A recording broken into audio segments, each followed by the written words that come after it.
그래서 나는 예수님을 믿지만 내 삶에는 이 팔복의 특성이 아주 희미하게 나타나는 것 같다 하시는 분들도 낙심할 필요가 없습니다.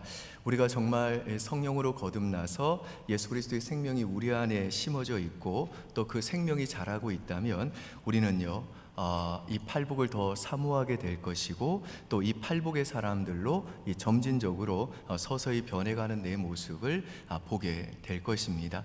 지난주에 우리는 이 팔복 중에서 첫 번째 복인 이 심령의 가난함에 대해서 살펴보았죠. 심령이 가난하다라는 말은 무슨 말이냐? 내 존재 자체가 죄를 좋아하는 죄 덩어리라는 걸 깨닫고 나의 이 죄 문제는 내 힘으로는 도저히 해결하지 못한다는 것을 인정하고 마치 그 벼랑 끝에 선 사람처럼 하나님 나를 구원해 주세요. 하나님 내가 죄인입니다. 나를 불쌍히 여겨 주세요. 내 죄를 용서해 주십시오. 라고 내 구원을 위해 오직 하나님의 은혜와 예수 그리스도의 십자가와 그분의 의만을 의지하는 상태, 이게 바로 심령이 가난한 상태입니다.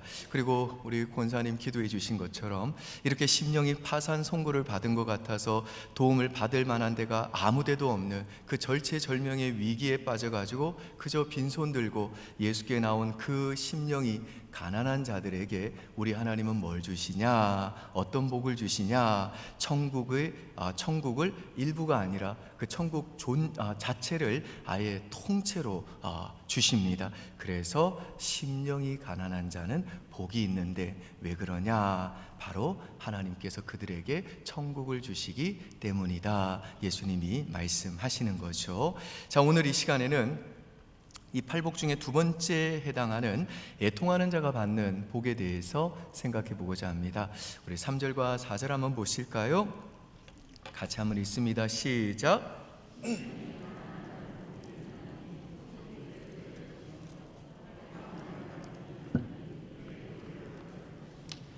자, 여기 보시면 심령이 가난한 자 다음에 이 애통한 자가 나오죠. 이건 무슨 말이냐면요, 심령이 가난하게 되면 그 첫 번째로 나타나는 현상이 뭐냐? 그게 바로 애통함이라는 것입니다.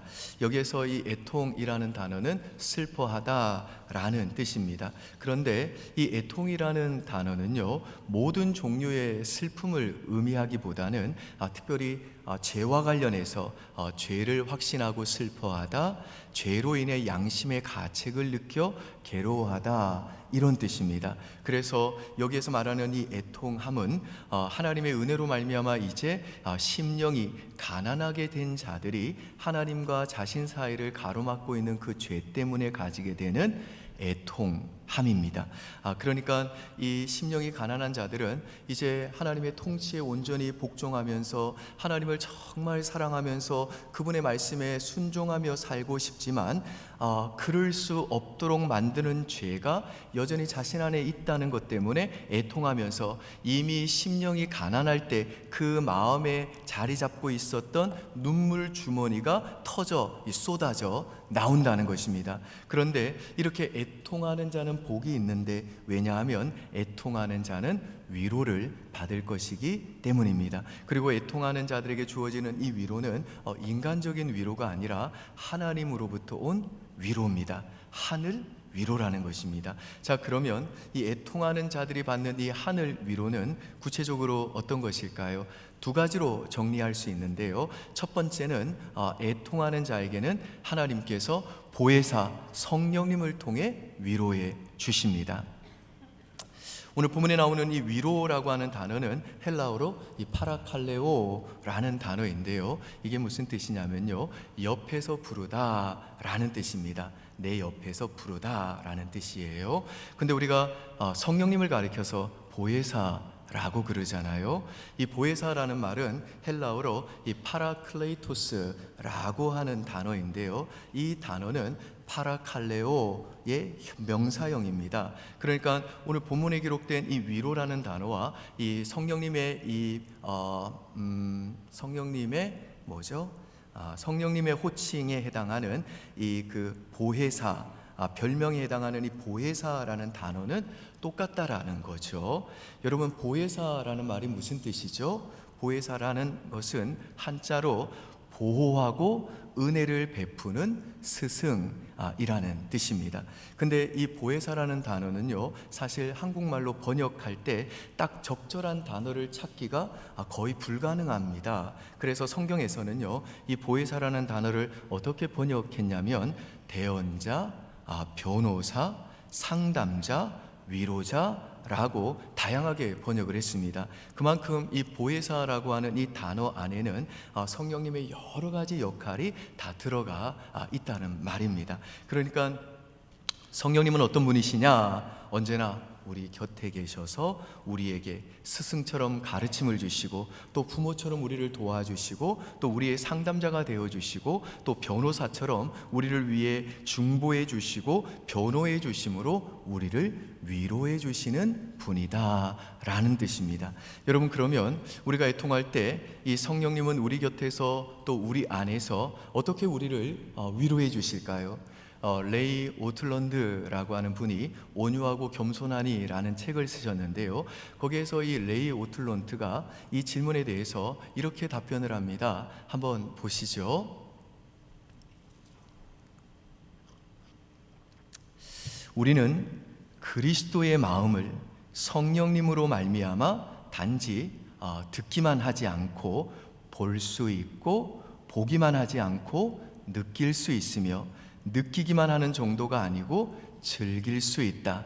보혜사 성령님께서는 우리가 예수님의 마음에 대해 성경에서 읽는 것과 이론적으로 알고 있는 것을 실질적인 경험의 현실로 바꾸어 놓는다. 자, 이게 무슨 말이냐면요, 제가 은혜의 수단 시리즈 설교를 할 때 이미 말씀드렸듯이 성령님은 언제나 우리 안에서 예수 그리스도가 나를 위해 행해 주신 그 일을 우리들이 경험적으로, 체험적으로 생생하게 깨닫게 해 주심으로 우리로 하여금 예수 그리스도의 마음을 알게 하시고, 그래서 그 예수님이 나를 위로해 주시는 그 위로를 경험하도록 성령님이 그렇게 우리를 위로해 주신다는 겁니다. 예를 들면 제가 죄를 지으면요, 내 양심이 내 안에서 뭐라고 하냐? 야, 너가 그렇게 하고도 하나님을 아버지라고 부를 수 있느냐? 너가 그렇게 하고도 감히 예배할 수 있느냐? 네 예배는 거절될 것이고 네 기도는 하나님께 상달되지 않을 것이며 너에게는 어떤 희망적인 미래도 없을 거다라고 저를 정죄합니다. 사탄도 이걸 이용해 가지고 마치 불화살을 쏘듯이 나를 공격하고 참소를 합니다. 그러면 저는요, 나는 정말 구제불능이구나, 나는 목사 자격도 없는 자구나 하면서 내 자신이 너무 형편없고 한심하게 여겨지면서 제 자신을 막 책망하고 자책을 합니다. 근데 그럴 때 성령 하나님께서 내 안에서 어떻게 나를 변호해 주시느냐?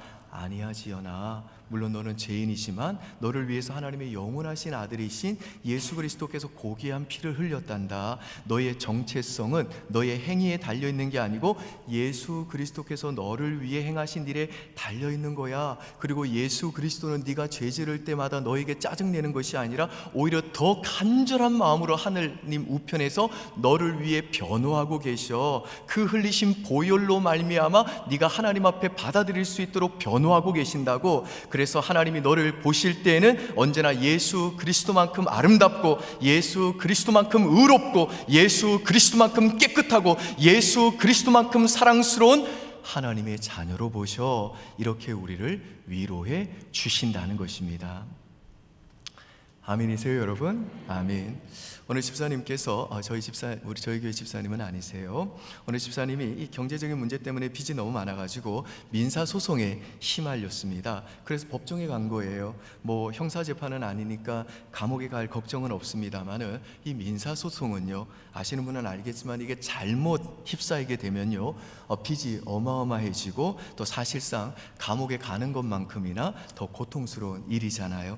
이분이 그런 민사 재판을 받고 온 거예요. 그래서 그 민사 재판을 법정에서 받고 지하철을 타고 집에 오는데 그 재판에서 자기가 느낀 바를 적은 거예요. 조금 깁니다만은 한번 들어보세요. 우리가 왜 지하철 타면 정말 사람들 눈에 띄기 싫을 때 우리가 어디에 있죠?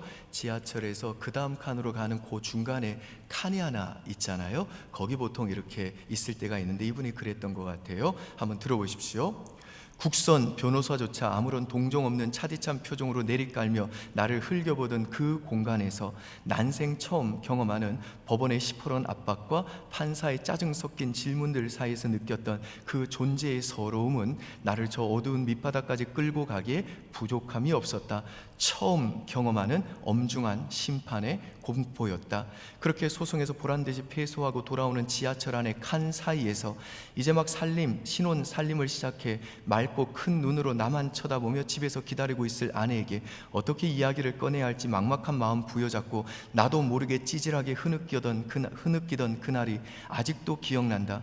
그날따라 지하철 내달리는 소리와 사람들의 무표정이 얼마나 야속하던지. 근데 그 다음입니다.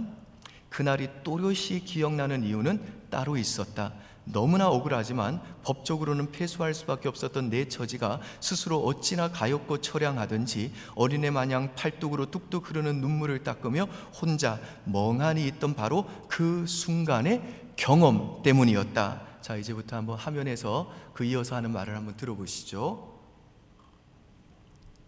나 같은 사람을 위한 변호사는 어디에도 없다는 생각을 하던 찰나, 그동안 교회에서 숱하게 들어온 예수 그리스도가 내 마음판에 펼쳐졌다. 거창한 건 아니었다. 맞아, 예수님이 내 변호사 되신다고 성경에서 말하고 있지. 그 생각이 문득 떠올랐다. 이윽고 눈가에 그렁그렁 눈물이 맺혔다. 나의 영원한 변호사 예수 그리스도, 무죄의 선고뿐 아니라 의로운 존재라고 선언되기까지 날 대신 죽으시고 날 위해 다시 사신 참된 그분, 바로 그분이 그 지하철 칸 사이로 친히 내게 오셔서 내 등을 쓰다듬어 주시면서 흔들리던 나를 붙들어 주셨다.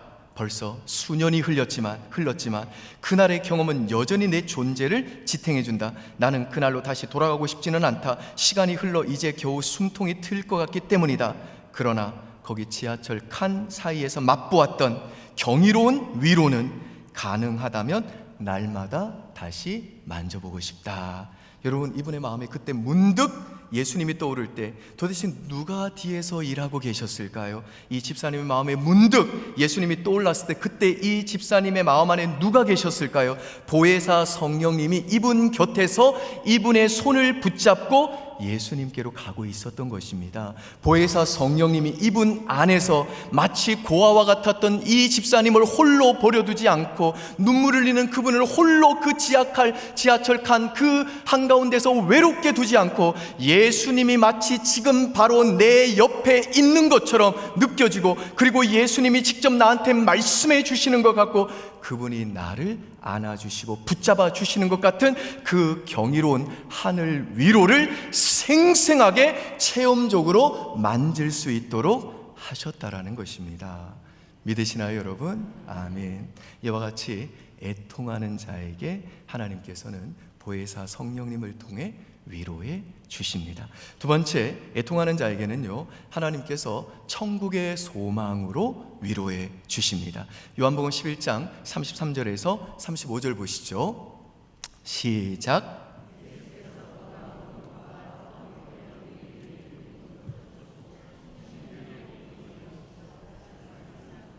그를 어디 두었느냐 이르되 주여 와서 보옵소서 하니 예수께서 눈물을 흘리시더라. 자, 여기 보시면 예수님이 죽은 나사로의 무덤 앞에서 심령의 비통이 여기시며 우시는 장면이 나오죠. 애통하신 거예요. 심령의 이 비통이 여겼다라는 말은 분노했다는 뜻입니다. 그리고 우셨다라는 말은 예수님이 정말 온몸이 흔들릴 정도로 아주 크게 큰 소리를 내며 우셨다는 거예요. 여러분, 이때 예수님이 왜 분노하면서 우셨을까요? 사랑하는 나사로가 죽어가지고 더 이상 그를 볼 수 없기 때문에 그랬을까요? 아닙니다. 예수께서 좀 있으면 나사로가 살아날 것을 알고 계셨어요. 그래서 좀 있으면 사람들의 이 애곡 소리도 기쁨의 환성으로 바뀔 걸 다 알고 계셨습니다. 그럼 예수님이 왜 우셨을까요? 예수님이 우신 이유는 뭐냐? 나사로의 그 죽음이 슬퍼서 우는 것이 아니라 죄로 인해 그 죽음이라는 그 세력 앞에 어쩔 수 없이 무너질 수밖에 없는 인간의 그 무력감과 비참함을 보시고 그것이 너무너무 불쌍해서 뿐만 아니라 그 인간을 괴롭히는 그 죽음 앞에, 그 죽음으로 이끈 사탄에 대해서 예수님이 너무너무 분노하셔서 몸을 가누지 못할 정도로 예수님이 애통하면서 눈물을 흘리셨다는 겁니다. 여러분, 원래 인간은요, 창조주 하나님을 알고 사랑하면서 그들이 만들어낸 그 수많은 노래의 가락들을 마치 교향곡처럼 연주해 가지고 하나님의 영광을 향한 찬송이 정말 온 땅과 하늘 위에 메아리지도록 하도록 그렇게 지음받은 존재들이었습니다. 근데 그 인간의 타락으로 인해 지금 우리 앞에 펼쳐진 이 세상은요, 모순과 부조리가 가득하고 곳곳에서는 난리와 기근과 재앙의 소문이 들립니다. 하나님을 사랑하고 이웃을 사랑하면서 행복하게 살아야 될 그 인간들이 하나님과의 그 관계가 끊어진 채 사람들과 갈등하고 서로 미워하고 다투면서 살인과 폭력, 질시와 다툼들이 그치지 않고 있습니다. 모두가 자신의 그 상처를 말하고 위로에 목말라 있지만 어느 곳에서도 다른 사람들의 그 눈물을 식혀주고 위로하려는 사람은 찾을 길이 없고 그저 모두가 자신만이 위로받고자 하는 사람들이고 상처받은 사람들입니다. 그리고 우리 인간은요, 죄로 인해 타락한 이후에는요, 아무리 좋은 대학 나왔어도, 아무리 좋은 집에 살아도, 아무리 부자라도, 아무리 재산이 많아도, 아무리 오래 건강하게 살아도, 아무리 유능해도, 아무리 이 땅에서 많은 걸 이루었다 말해도 결국은 다 죽기 때문에, 그리고 그 죽음은 한순간에 인간이 성취한 모든 것을 다 일순간에 빼앗아 가기 때문에 죽음이 다가오면 끝나는 것이기 때문에 그게 인생이니까, 그게 죄의 싹신 죽음을 당해야 되는 인생이니까, 그러니까 인간은요, 절망할 수밖에 없는 존재라는 것입니다. 여러분, 심령이 가난해져서 애통하는 자들은요, 자신의 이 죄뿐 아니라 예수님처럼 죄로 인해 망가진 이 세상을 보면서, 그리고 죄로 인해 무너지고 사망의 세력 앞에 종로로 갈 수밖에 없는 그 인간의 비참함과 절망을 보면서 애통해야 합니다. 근데 오늘 본문이 우리에게 주는 메시지는 뭐냐? 그렇게 인간의 죄로 인해 망가진 이 세상과 죽음 앞에 굴복하는 그 연약한 인간들을 보면서 애통하는 자들에게 우리 하나님은요, 이 땅에 장차 완성될 그 하나님 나라, 영원한 천국에 대한 소망으로 그들을 위로해 주신다는 것입니다.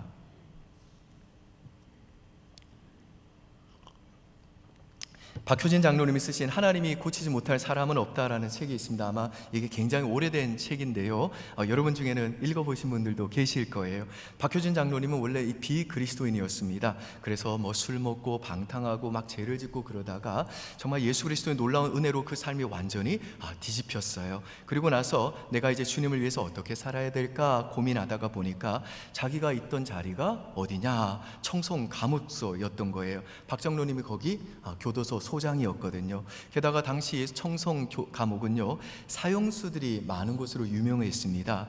그렇지, 지금 여기에 사형수들이 많지, 그러니까 난 사형수들에게 복음을 전해야겠다. 그들은 죽을 날을 받아넣고 본인은 모르지만 언젠가는 분명히 사형 집행이 되어서 죽게 될 테니까 내가 그들에게 복음을 전해가지고 그들이 영원한 생명을 얻을 수 있게 하자. 그렇게 결단을 하고 나서 먼저 사형수 감방에 있는 최고 두목을 복음을 전하기로 한 거예요.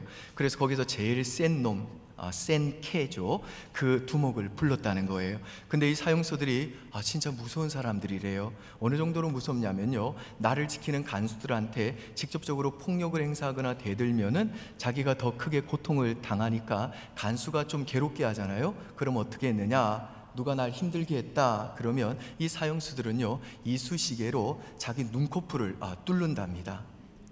여러분 별로 놀라지도 않으시네요. 집에서 종종 하시나 봐요.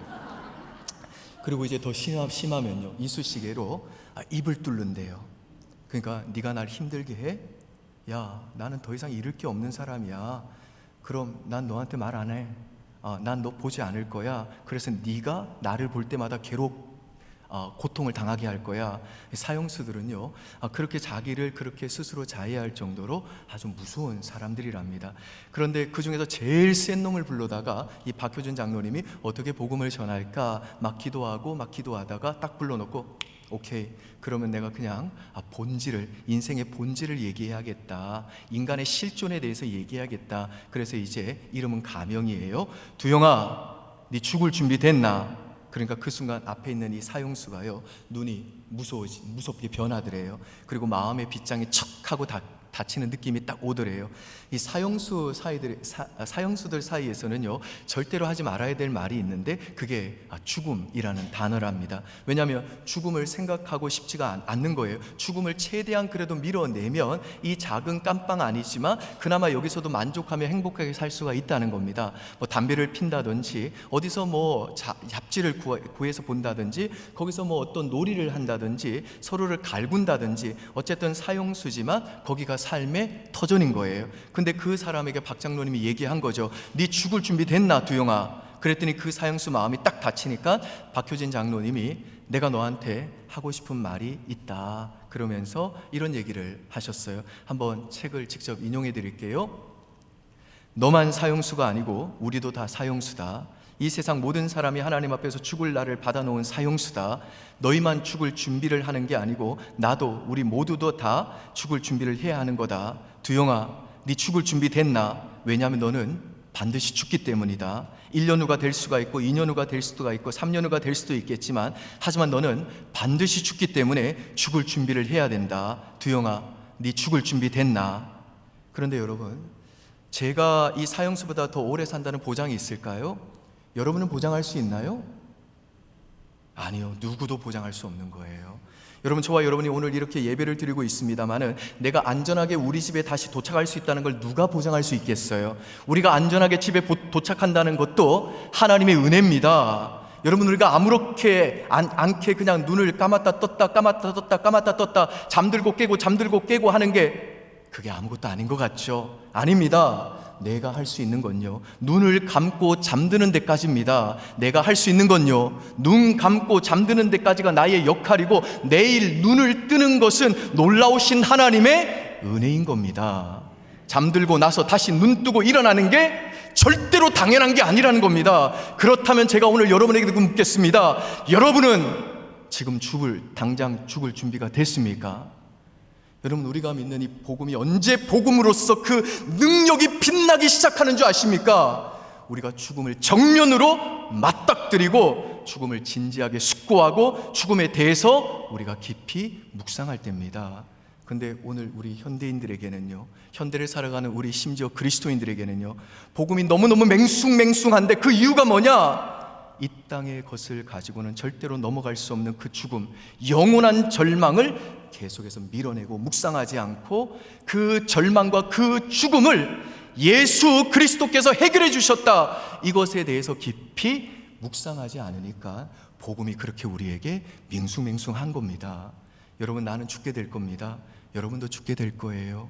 우리 모두 다 죽게 될 겁니다. 성경은 모든 사람은 죄인이며 모든 사람은 그 죄의 싹 때문에 죽는다고 말씀합니다. 하나님을 떠난 모든 사람은 죄인이며 죽음을 향해 지금도 질주하고 있습니다. 그러면 누가 우리를 이 죽음으로부터 구원해 줄 수 있나요? 우리 주 예수 그리스도입니다. 오직 우리 주 예수 그리스도밖에 없습니다. 나의 죄를 대신해서 예수 그리스도, 그분이 나를 대신해서 죽으셨다가 죄와 사망의 권세를 이기시고 부활하신 그분 예수 그리스도를 믿는 자마다 영원히 멸망치 않고 영생을 얻는 줄 믿습니다.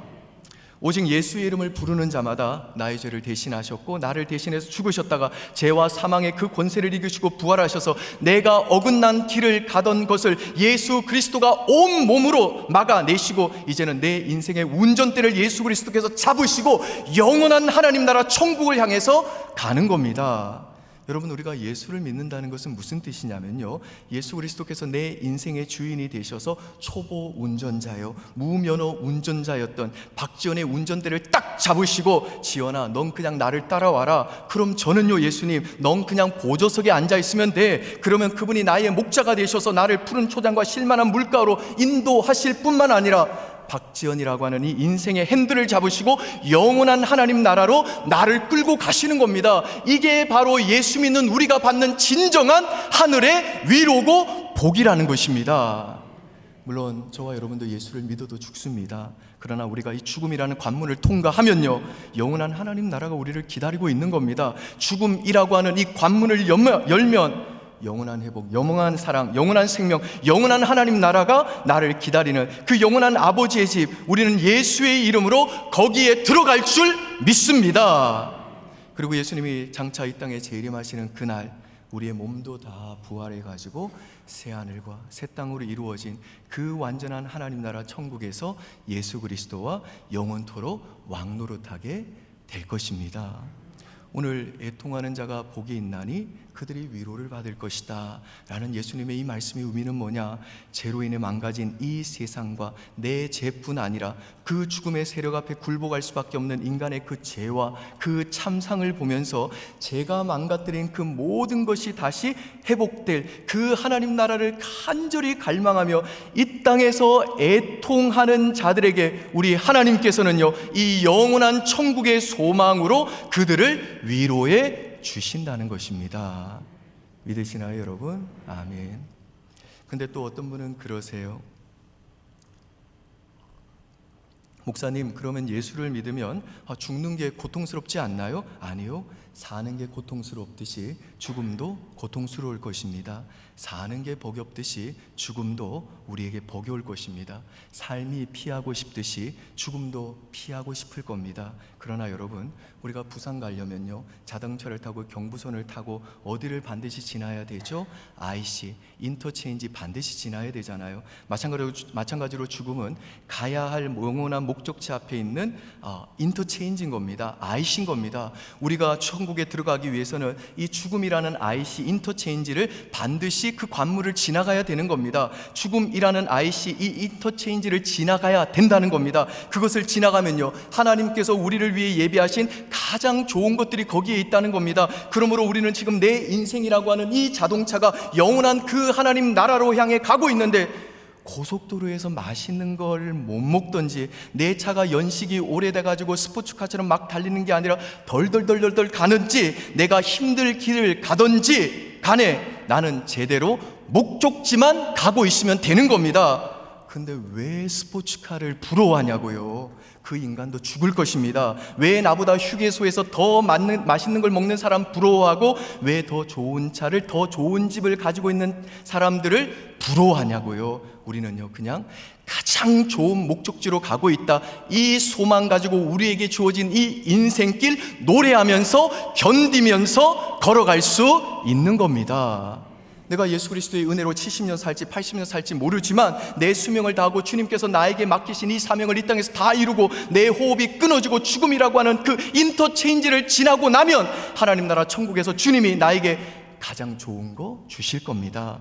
나 같은 죄인을 사랑하셔서 그 아들 예수 그리스도를 아끼지 않고 내어주신 우리 아버지 하나님께서 정말 나에게 모든 좋은 것을 주실 겁니다. 그리고 내가 하나님 나라에 입성하게 될 때 내 주 예수께서 나 같은 죄인을 위해 십자가에 못 박히신 그 손으로 제 눈에서 흐르는 눈물을 닦아주시고 제 어깨를 부드럽게 감싸 안아주시면서 이렇게 말씀해 주실 겁니다. 지연아, 참 수고 많았다. 착하고 충성된 종아, 너가 그 시대에 예수 믿기 힘든 그 시대에, 그리스도인으로 살기 힘든 그 시대에, 돈이 주인 노릇하며 쾌락의 주인 노릇하며 아무렇지도 않게 죄를 짓는 그 시대 가운데 너가 그렇게 하나님의 사람으로 몸부림쳤는지 내가 알고 있다. 너가 이제 나와 함께 영원한 낙원에 있으리라. 사랑하는 여러분, 이 천국의 소망이 바로 애통하는 자에게 주시는 하나님의 위로인 줄 믿으시기를 바랍니다. 우리는 거기를 바라보며 여기를 참고, 거기를 바라보며 여기를 견뎌내고, 거기를 바라보며 그 소망을 향해 우리에게 주어진 이 인생의 여정을 믿음으로 묵묵히 걸어가는 것입니다.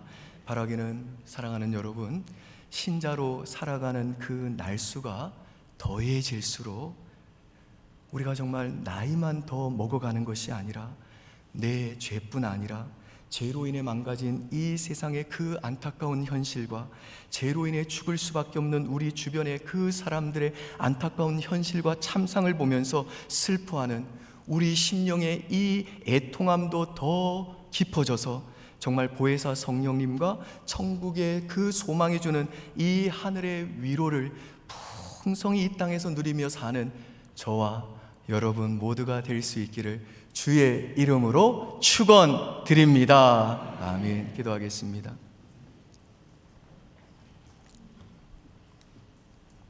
하나님 아버지, 그리스도께서 죄로 인해 하나님과 분리되고 저주받고 비참함에 처해진 우리를 궁휼히 여기사 우셨으므로, 그분이 애통하셨으므로 우리가 위로를 받게 된 줄 믿습니다. 그 예수께서 이 땅에 오셔서 하나님께 버림받음으로 인해서 우리가 천국을 상속받는, 천국을 통째로 받는 심령이 가난한 자가 된 줄 믿습니다. 오 하나님, 우리의 나이가 들면 들수록, 우리의 최종 목적지인 천국이 가까이 오면 올수록, 오 하나님, 신앙생활을 하면 할수록, 오 하나님, 부디 우리로 하여금 나이만 먹어가는 신자 되지 않게 하여 주시고, 우리의 심령이 더욱더 우리의 죄성으로 인해서 우리 안에 여전히 사랑하는 그 주님을 대적하고 그 말씀에 불순종하고 내가 내 인생의 주인 되어 살고자 하는 그 죄로 인해 애통하게 하시고, 우리 주변에 아직 그 죄로 인해 지옥을 향해 가고 있는, 그리고 이 세상에 이 망가짐과 신음소리와 탄식소리에 귀를 기울이며 이 세상과 예수 믿지 않는 자들의 그 안타까운 현실로 인해 우리의 애통함도 날마다 더 깊어지게 하여 주시옵소서. 그래서 우리로 하여금 이 땅에서 날마다 주 앞에서 애통함으로 하나님께서 오늘 이 말씀을 통해 우리에게 약속하신 그 하늘의 위로, 보혜사 성령을 통해서 주어지고 천국의 소망을 통해 주어지는 이 하늘의 위로를 더 깊이, 더 풍성히 누리며 살다가 주님 부르시는 그날 주님 품으로, 천국으로 입성할 수 있도록 은혜 베풀어 주시옵소서. 감사드리며 예수님 이름으로 기도합니다. 아멘.